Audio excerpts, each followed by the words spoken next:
Hello, Life Point besties. Welcome again to our beautiful family, our wonderful Life Point community. Today, we are talking about a very important topic. And yes, are you ready? Put on your lens. Let's dissect this issue together. And today's topic, we are looking at the only child syndrome.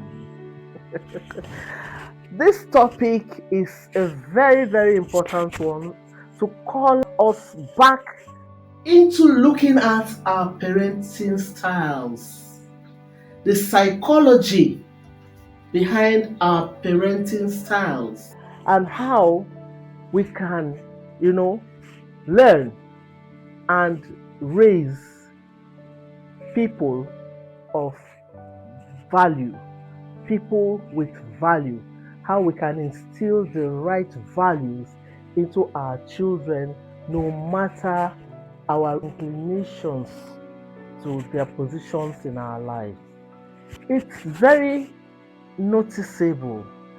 We have observed this anomaly, this tradition, and this entitlement that we see displayed by people who have imbibed that knowledge that yes, I'm an only child.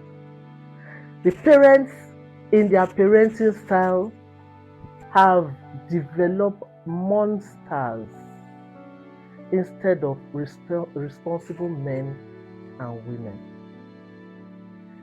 Parents, let's look at this. Maybe the parents have, experienced a long period of infertility. You hear things like, do you know what I went through to have this child? Do you know how much I spent to get this child? This is my only child. Please, don't raise your voice on my child.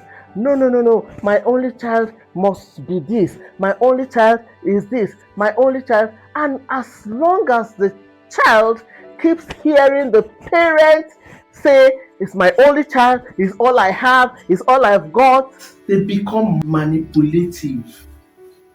They become entitled. They no more believe in being responsible, even to themselves or the society. They feel I must get everything I want because I am my parents' only child. They feel I am all that matters to my parents. They begin to develop this attitude to life that, well, everything is my beck and call, so I don't need to work, I don't need to do anything, I don't even need to put any intentionality into my life. My parents are there, they will cater to my need, they will this, they will that.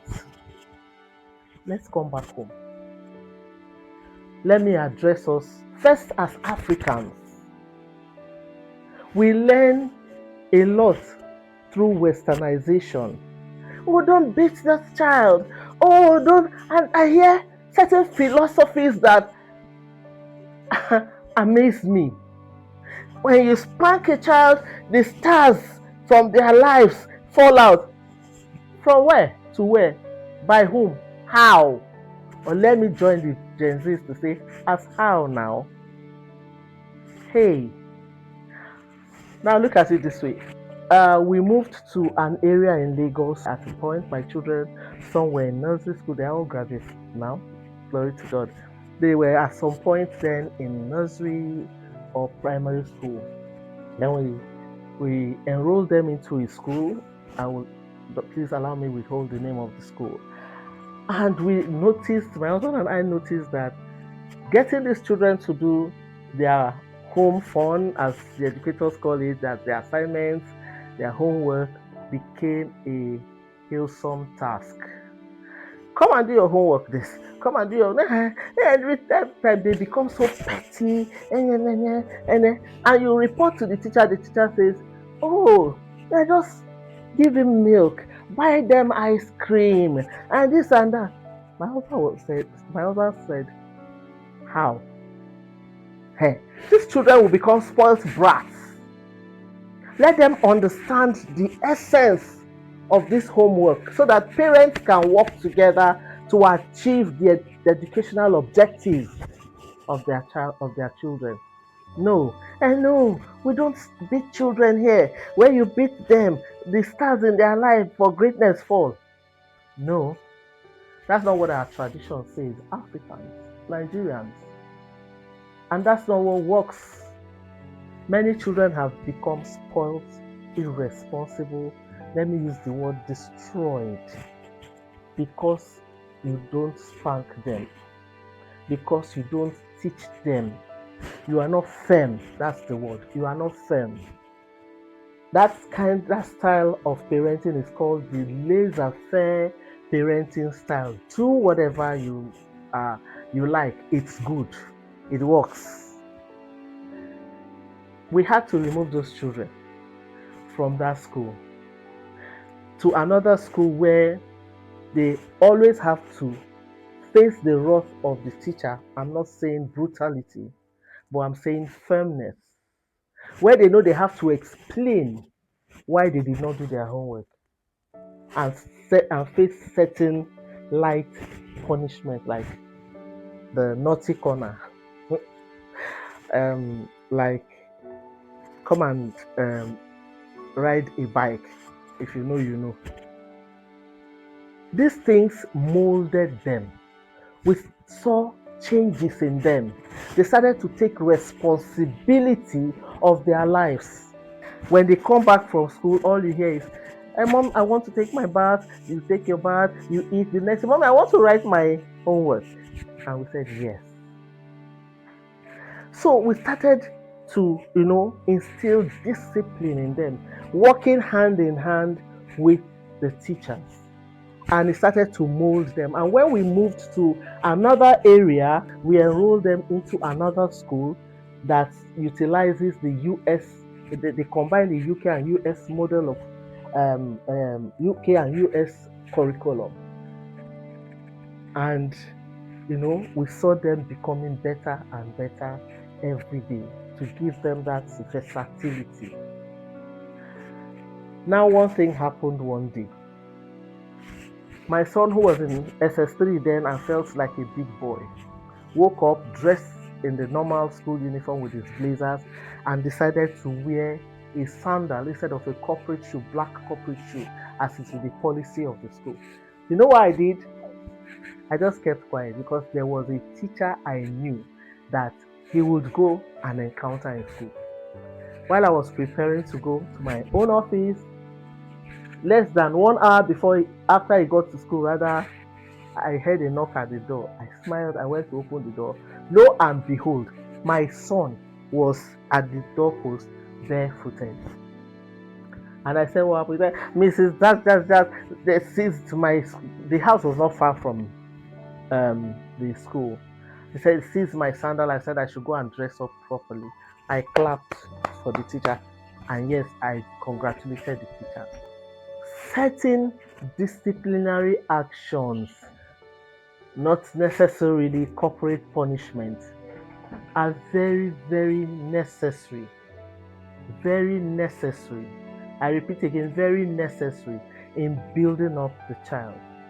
Yes, so let's come back to what we are talking about, the only child syndrome. Let me remind the parents that it's a privilege and honor to be given the opportunity to take care of a child. And definitely, we all understand that the end justifies the means. Whatever end product you have of your child is what you have made of him or her right from the beginning. So please, let's take charge of our roles as parents so that our evenings, the evenings of our lives, will be pleasurable, will be stress free, will be joyful. Do the right things, inculcate the right values into these children. Allow them think for themselves. Don't always think and proffer solutions for them. Develop the attitude to even sometimes allow them make their mistakes. Yes, we all say it is said that experience is the best teacher, right? It won't kill them, it won't hurt them. Our role is to guide them to be able to stand on for themselves and on their own. Do you know the danger of not bringing up your child properly?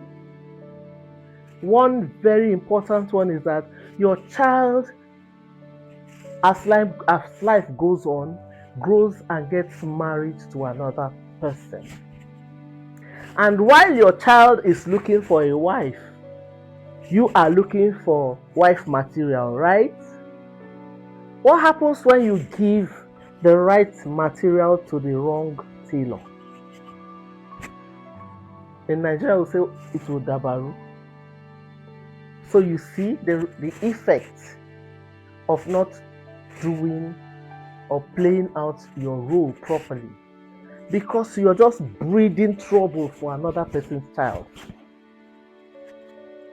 You're breeding trouble. You are breeding mommy boys and daddy's girls. How can that kind of person give the spouse peace of mind? It's grievous to destroy a child's destiny because he's the only child. I'm big on gratitude. So let me just use the lens of gratitude to let you know again that it's ingratitude to God to build and breed imperfection in a perfect being that God has given you to groom and nurture. For you who is entitled, my mom will do it, my dad will do it for me. Sir, ma, you will get to a point in life where you will groom others. So if you check and you see that you are someone who is so dependent on your parents or others, you can't do things on your own, check yourself. Yes, not only even the only child, but this is very, very, very frequent and rampant with only children. Go and watch, before you watch 10 Nollywood movies, you will see what I'm saying. You will remember. So watch it, please be open-minded. You will realize what I'm saying. The society cannot be peaceful. The society cannot be valued or valuable. Things will not work out right if we don't play our roles properly. Again, to the general public, I know we have gotten to the point where people are afraid to interfere in the bringing up of other people's children, nurturing them. So they allow all sorts. They smile when they see these things, when they see wrong. Instead of writing things, they say, parents will say, leave my child for me. No, you can correct in love. You can correct without condemning. You can help in any little way you can. Every word is a seed, and it must be spoken with love, not violence. Again, I come back to you who is having issues in marriage because you were brought up in this way. Please seek therapy. Seek therapy. Get help. So at this point, I throw it open to Life Points besties. I throw it open to this beautiful family. Is anyone resonating with this? Can you share your thoughts, your experiences, and give examples without mentioning names, please? We're here to all put heads together to find a lasting solution to this issue. Hey, my besties, thank you, and I love you all. Don't forget to engage with us as you like, comment, share, and subscribe to this channel. I am Vicky Domi, and this is Life Point with Vicky.